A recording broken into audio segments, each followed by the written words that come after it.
Currently, Ethiopia is the second worst jailer of journalists in Africa. There's been a crackdown on the press in the wake of the Arab Spring. A few journalists have been thrown in jail as many times as Iskender Nega. He has been in prison 9 times in Ethiopia. His newspapers have been shut down. His wife, herself a newspaper publisher, has been imprisoned. His son was born in prison. All this time, Iskender had the choice to flee into exile and abandon journalism, but he has refused to do so.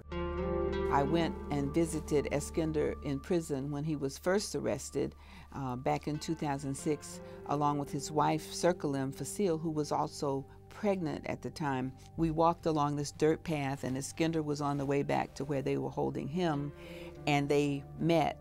And just for a brief moment, he was able to put his hand on her stomach and caress her and obviously the child growing inside of her. As much as it was a sad moment, it was also an empowering moment, empowering for those of us who are determined to fight the good fight to ensure that freedom of speech lives in reality in places like Ethiopia.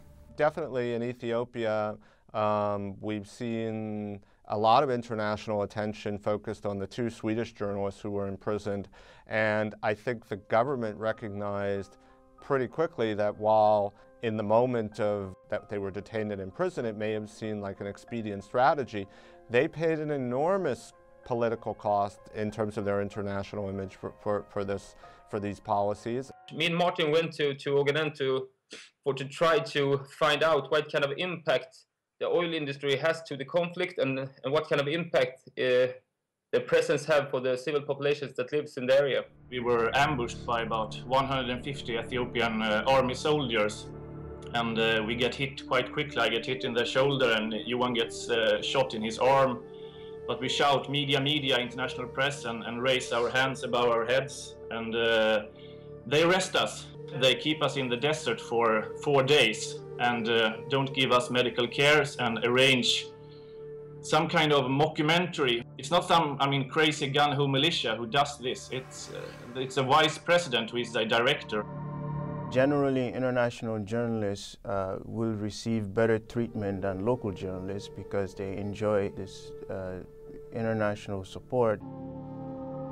The worst in the prison, it's not the rats or the fleas or, to see people get beaten or the violence. The worst feeling is really to lose your freedom of expression. And there is one fellow prisoner who comes up to me and whispers in my ear like, Martin, please tell the world what's going on here in Kalite. Tell the world what you have seen.